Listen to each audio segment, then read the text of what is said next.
오늘 처음으로 강단에 서게 되었습니다. 어떤 말씀을 첫 강단에서 시작해야 할까 말씀을 준비하면서 기도하면서 여러 번 기도를 했습니다. 그때 한 성도님이 떠올랐습니다.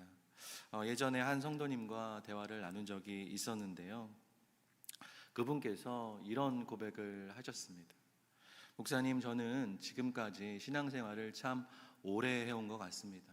그런데 이제 주님 배울 날이 얼마 이전에 신앙생활을 해왔던 것보다 이제 주님 배울 날이 점점 더 가까워지는 것을 느낍니다.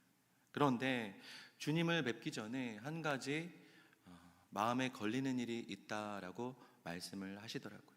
그래서 제가 물었습니다.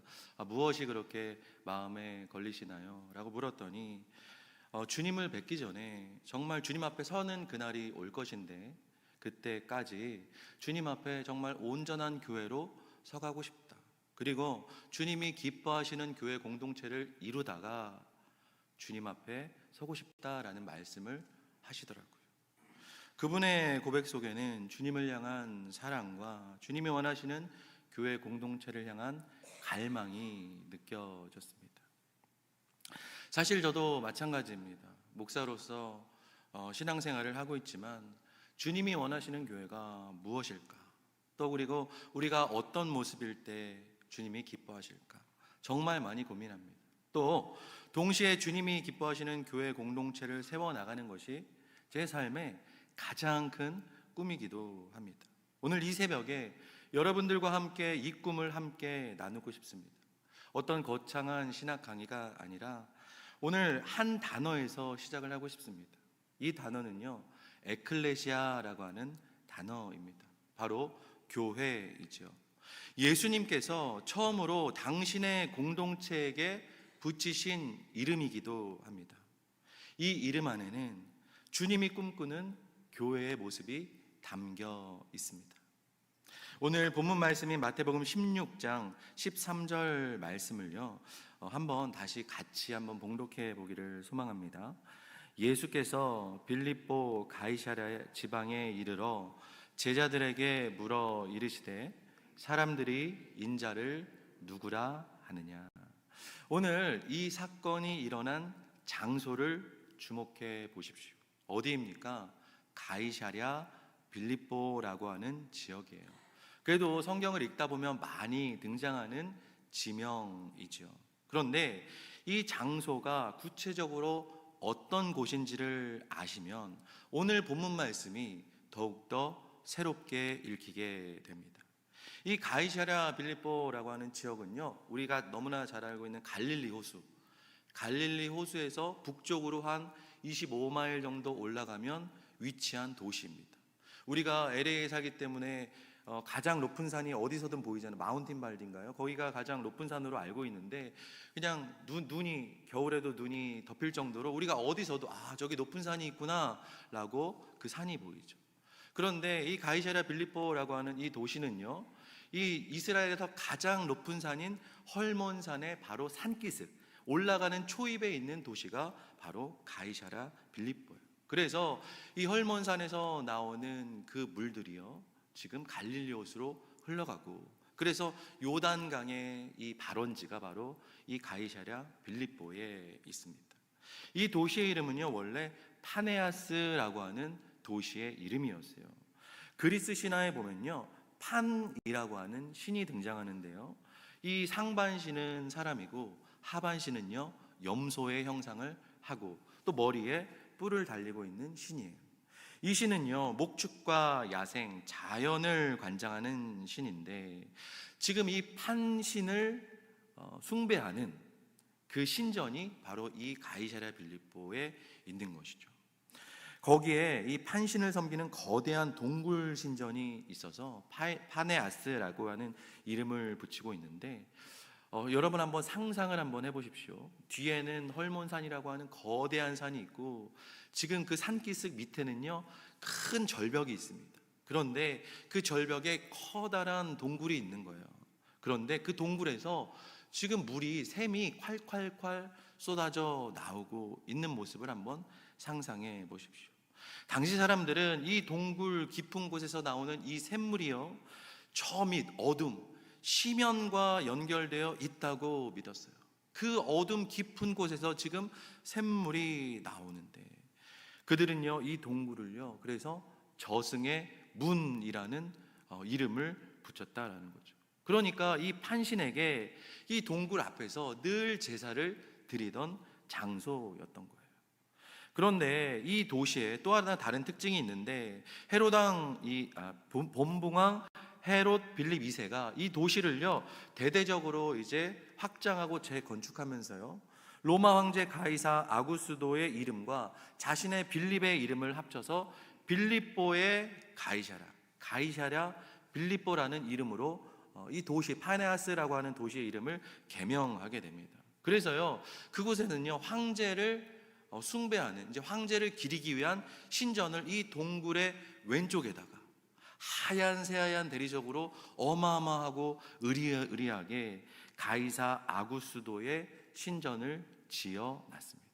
이 당시만 하더라도요 이 로마 황제를 어떻게 우리가 부릅니까? 신. 그때 당시만 해도 로마 황제를요 신으로 숭배하고 거기서 제사를 드렸던 것이죠. 지금 동굴 앞에는 판신을 제사하는 동굴이 있고, 왼쪽에는 지금 로마 황제를 숭배하는 신전이 있는 거예요. 이뿐만이 아닙니다. 오른쪽에도 뭔가가 있겠죠. 오른쪽에는요 판과 요정들의 법당이 있고, 그 오른쪽에는요 제우스 신전이 있고, 또 그 오른쪽에는 복수의 여신 네메시스의 신전이 있었습니다. 여러분 어떻습니까?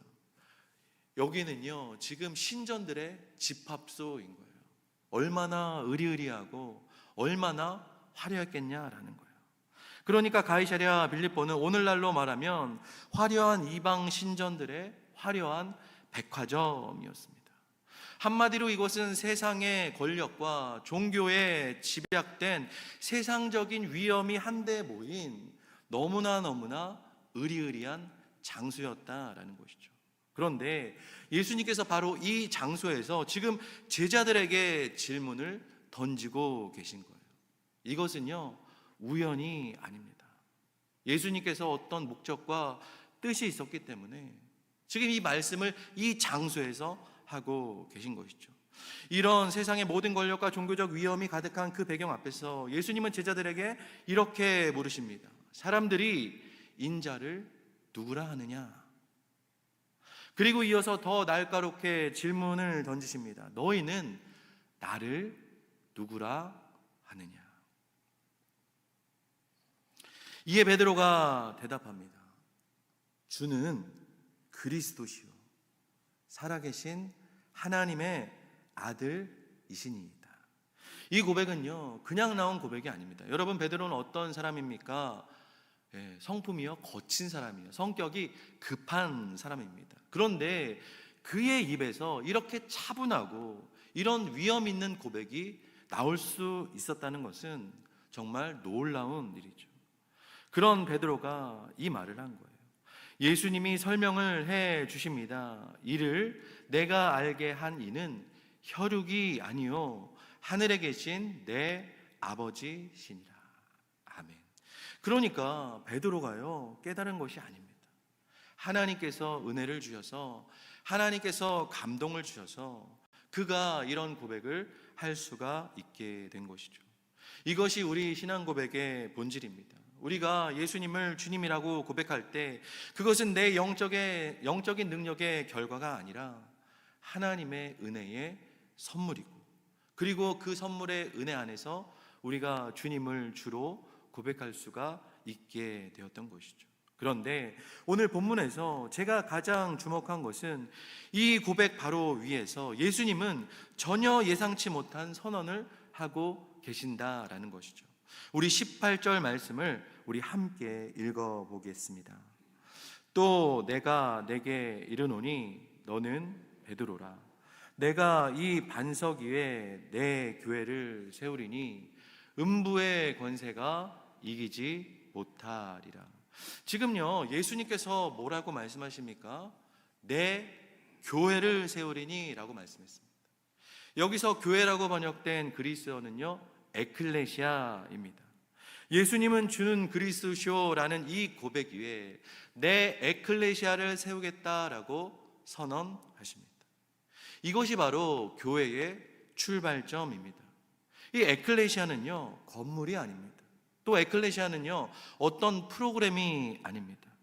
교회는 주는 그리스도시오라는 고백 위에 세워진 공동체, 그것이 바로 에클레시아입니다.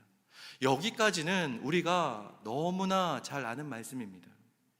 여기서 한 가지 질문이 있습니다. 지금 이 의리아리한 신전 앞에서 제자들에게 너는 내 에클레시아야, 이 반석 위에 내 에클레시아를 세울 거야 라는 말을 제자들이 들었을 때 제자들이 무슨 생각을 했을까라는 것이죠. 여러분, 예수님께서 지금 제자들에게 생뚱맞은 단어로 이야기를 한 것일까요? 그렇지 않습니다. 제자들이 아주 잘 알고 있는 단어를 가지고 너희들은 내 에클레시아라고 설명하고 있는 것이죠. 우리는요, 이 단어를 너무나 익숙하게 교회라고 읽습니다. 그런데 이 말씀을 처음 들었던 제자들은 완전히 다른 세계를 떠올렸습니다. 오늘 이 아침 에클레시아의 의미를 함께 추적해 보기를 소망합니다. 5번부터 살펴보겠습니다. 에클레시아는 밖으로라는 뜻을 가지고 있고 클레오, 부르다라는 뜻을 가지고 있습니다. 그러니까 합치면 밖으로 불러내다라는 뜻을 가지고 있어요. 밖으로 불러나온 사람들의 모임이죠. 그렇다고 한다면 이들이 지금 무엇을 위해서 불려 나왔냐라는 거예요.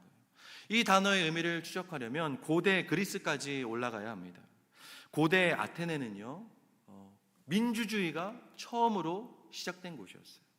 우리가 잘 아는 고대 철학, 이런 유명한 이 철학자들이 다 고대 그리스 출신이었습니다. 고대 아테네에서 민주 정치에서 에클레시아는요, 정치적인 용어예요. 그러니까 시민총회를 가르치는 용어였습니다. 아테네의 자유시민, 즉 20세 이상의 남성들이 한자리에 모여서 도시의 가장 중요한 문제들을 함께 토론하고 해결하는 최고의 의결기관이 바로 에클레시아였습니다. 그러면 에클레시아는 어떤 일들을 했을까요? 에클레시아가 결정한 일들을 들어보십시오. 다른 도시와 전쟁을 할 것인가 말 것인가를 에클레시아가 결정했습니다. 외교관을 이 나라로 보낼 것인가 저 나라로 보낼 것인가를 에클레시아가 결정했습니다. 또 다른 나라에서 외교관이 오면 그 말을 듣고 조약을 맺을지 말지를 에클레시아가 결정했습니다. 또 어떤 법을 만들지, 이 법을 없앨지를 에클레시아가 결정했어요. 지도자를 누구로 세울지, 지도자를 누구를 내릴지를 에클레시아가 결정했어요. 지도자가 잘못하면 임기 중에라도 끌어내릴지를 에클레시아가 결정했어요.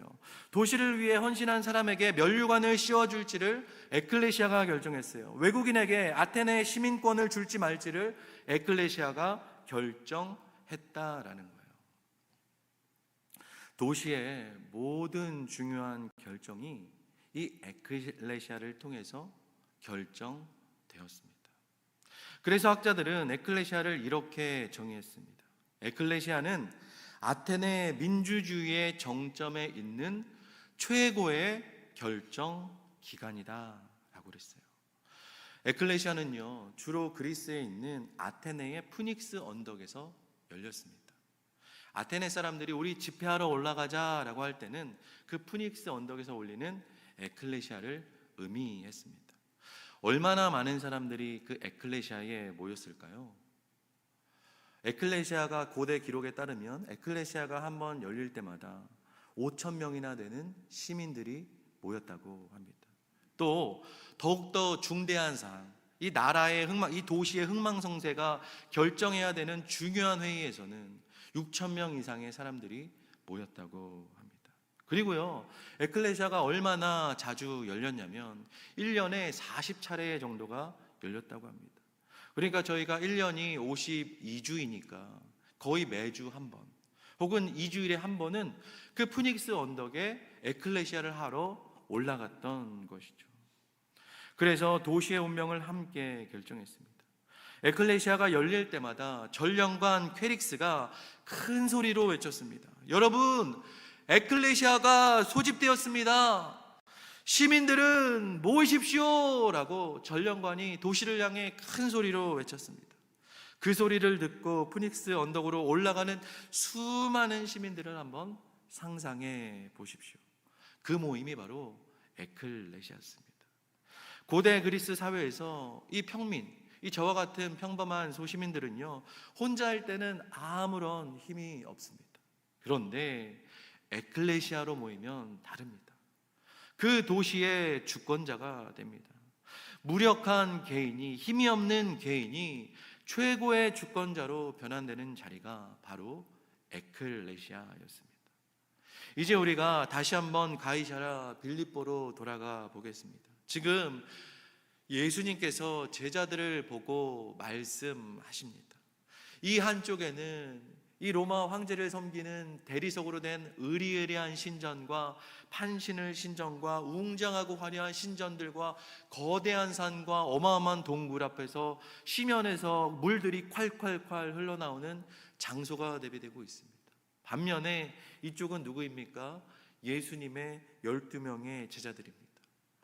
어부가 5명이고요, 세리가 1명이고요, 나머지 6명의 직업은 뭔지도 모를 정도로 남루하고 초라한 12명의 제자들이 이 앞에 서 있습니다. 그러면서 예수님께서 이 제자들을 바라보시면서 말씀하십니다. 내가 이 반석 위에 내 에클레시아를 세우리니. 여러분 한번 가만히 생각해 보십시오.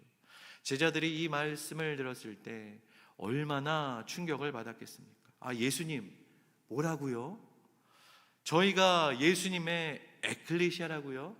아테네 민주주의의 최종 결정기관이요, 5,000명이 모여서 도시의 운명을 결정하는 그 시민총회요, 보잘것없는 우리가요, 하나님의 일을 결정하고 하나님의 일을 한다고요? 저희 12명이요? 예수님, 농담하지 마세요. 저희는 정말 보잘것없는 사람이잖아요. 어떻게 저희의 결정이 하나님의 결정이 되겠습니까? 그런데요, 예수님께서 말씀하십니다. 아니야, 너희가 하나님 나라의 최종 결정기관이야. 너희가 하나님 나라의 국민총회야. 이어서 선언하십니다. 음부의 권세가 이기지 못하리라. 여러분 기억나십니까? 지금 가이사랴 빌립보에는요, 저승의 문이라고 불리는 동굴이 있었습니다. 그곳에서 물이 샘솟듯 쏟아져 나옵니다. 그런데 예수님은 그 동굴이 보이는 곳에서 저 죽음의 권세, 어둠의 권세, 죄의 권세를 가르치시며 말씀하십니다. 그것이, 그 어둠의 기운들이, 그 죽음의 권세가 내 에클레시아를 이기지 못한다라고 말씀하고 계신 거예요. 우리가 이 자리에서 잠시 멈춰서서 진지하게 물어보아야 합니다. 고대 그리스의 에클레시아에서 시민들은 무엇을 했습니까? 법을 만들고요, 전쟁을 결정하고요, 지도자를 세우고 탄핵하고요, 도시를 다스렸습니다. 이 에클레시아의 이름을 예수님이 지금 우리에게 주신 거예요. 그렇다면 여기서 질문입니다. 예수님께서 우리를 하나님의 에클레시아로 우리를 소집했다면 이제 우리는 무엇을 해야 합니까? 혹시 우리가 교회를 단지 모여서 예배를 드렸다가 집에 가는 곳으로 생각하고 있지는 않으십니까? 교회에서 정한 공예배를 잘 출석하는 것으로 내가 신앙생활을 잘하고 있다라고 생각하고 계시지는 않으십니까? 에클레시아는요, 모이는 것으로 끝나는 공동체가 아닙니다. 에클레시아는요, 모여서 결정하는 공동체입니다. 하나님 나라의 일을 논하고 하나님 나라의 일을 결정하고 하나님 나라의 일을 실행하고 하나님 나라를 위해서 일하는 공동체가 바로 에클레시아다라는 것이죠. 여러분, 에클레시아의 기원을 기억하십니까? 밖으로 불러내다라는 뜻을 가지고 있습니다. 어디에서 불러 나온 것입니까? 세상으로부터 불러 나온 것입니다. 그런데 하나님께서 지금 저희들을 어디로 부르셨습니까? 바로 하나님의 일을 하기 위해서 우리들을 부르셨다라는 거예요. 퀘릭스가 외칩니다. 시민 여러분, 에클레시아가 소집되었습니다 라고 외치면 시민들은 무엇을 하러 푸닉스 언덕으로 올라갔습니까? 쉬러 간 것이 아닙니다. 은혜 받으러 간 것이 아닙니다.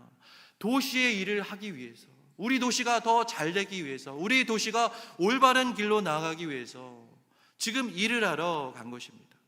우리가 이 자리에 소집된 것도 마찬가지입니다. 하나님은 우리를 이 자리로 부르신 것은 하나님 나라의 일을 우리에게 맡기시려고 우리를 부르신 것입니다.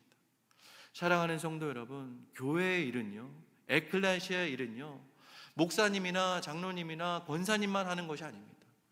우리 모두의 일입니다. 하나님께서 그 일을 위해서 지금 우리들을 불러주셨습니다. 예수님께서 에클레시아에 부여하신 사명이 있습니다. 우리 마태복음 16장 19절 말씀을 함께 봉독하기를 소망합니다. 내가 천국 열쇠를 내게 주리니 내가 땅에서 무엇이든지 매면 하늘에서도 매일 것이요 내가 땅에서 무엇이든지 풀면 하늘에서도 풀리리라. 자 하시고, 자 한번 보십시오. 하나님 예수님께서 지금 그 에클레시아에게, 너희들에게 무엇을 주십니까? 천국의 열쇠를 주십니다. 그러면서 이 열쇠를 가지고 땅에서 에클레시아가 풀면 어디서도 풀린대요? 하늘에서도 풀게 된대요.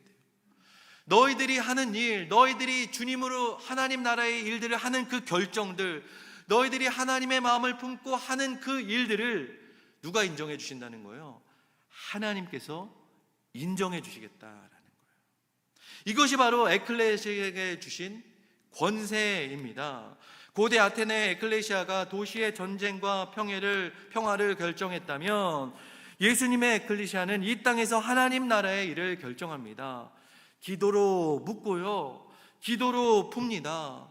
복음을 전하고 잃어버린 자를 찾습니다. 다음 세대와 신앙을 훈련시킵니다. 약한 자를 품고 공동체를 세웁니다. 이 일을 위해 우리가 기도하고 내린 그 결정들을 우리가 열쇠로 풀면 그 일들을 하늘에서도 하나님께서 그 일들을 풀어주시겠다라고 지금 약속하고 계십니다. 서론에서 말씀드린 그 성도님의 고백이 떠오릅니다. 참된 교회 공동체를 경험하다가, 그 참된 교회 공동체를 이루다가 주님 앞에 서고 싶습니다 라고 하는 그 간절함에 오늘 말씀이 대답을 줍니다. 참된 에클레시아는 하나님의 일을 위해 소집되어 그 일을 함께 결정하고 함께 실행하는 공동체가 에클레시아이기 때문입니다. 오늘 새벽 저는 여러분들과 함께 이 단어 앞에 섰습니다. 에클레시아, 아테네 민주주의의 최종 결정 기관이자 도시의 운명을 결정했던 시민총회를, 그 이름을 예수님께서는 우리에게 붙여주셨습니다. 에클레시아는 한 가지 전제가 있습니다. 에클레시아가 소집되었을 때 시민들이 어떻게 해야 됩니까? 모여야 됩니다. 그 일을 해결하기 위해 내가 힘을 합쳐야 됩니다. 모임이 없다면, 에클레시아가 소집되었는데 한 사람도 모이지 않는다면 에클레시아는 열릴 수가 없습니다. 오늘 이 새벽 우리가 이 예배의 자리로 모였습니다. 하나님이 우리를 이 아침 소집해 주셨고 우리가 예배의 고백으로 응답했습니다. 이것이 에클레시아의 시작입니다. 가이사랴 빌립보의 그 자리에서 베드로를 보셨던 예수님이 오늘 이 새벽에 이 자리에 계신 이 모이신 여러분들을 지금 바라보고 계십니다. 우리의 부족함을 아시면서도 우리를 보시며, 어부와 같은 우리를 보시며 이렇게 말씀하십니다. 너희들이 내 에클레시아란다. 너희들이 하나님 나라의 시민총회란다. 음부의 권세가 이기지 못할 공동체란다. 사랑하는 성도 여러분, 우리가 이 이름 앞에 서시기 바랍니다. 이 이름이 너무 크고 무겁게 느껴지신다면 오히려 잘 느끼고 계신 것입니다. 예수님이 그 보장과 함께 우리에게 이름을 주셨습니다. 그러나 우리가 약하고 연약하지만, 우리가 어부와 같이 한 사람 한 사람 보잘것 없지만, 내가 너희와 함께하고 음부의 권세가 이기지 못할 것이란다. 오늘 하루 이 질문 하나를 가슴에 품고 살아가시기를 바랍니다. 예수님이 내게 붙여주신 그 이름, 에클레시아, 나는 그 이름에 걸맞게 살아가고 있는가? 함께 기도하기를 원합니다. 기도하시겠습니다. 주님, 오늘 새벽 이 자리에 함께하여 주심을 진심으로 감사드립니다. 우리를 에클레시아로 소집해 주셔서 정말 감사드립니다. 세상 어느 것도 이기지 못할 공동체의 이름을 주셔서 감사드립니다. 우리가 단지 모이는 것으로 끝나지 않게 하시고 함께 힘을 모아 하나님 나라의 일을 함께 감당하는 에클레시아가 되게 하여 주시옵소서. 우리들은 여전히 부족하고 나약하지만 세상 사람들이 보기에 그저 하나의 어부로 보일지 모르지만 음부의 권세가 이기지 못한다고 선언하신 주님을 신뢰하며 오늘 하루도 이 이름을 붙들고 살아가게 인도하여 주시옵소서. 모든 것 감사드리며 예수님의 이름으로 기도드리옵나이다.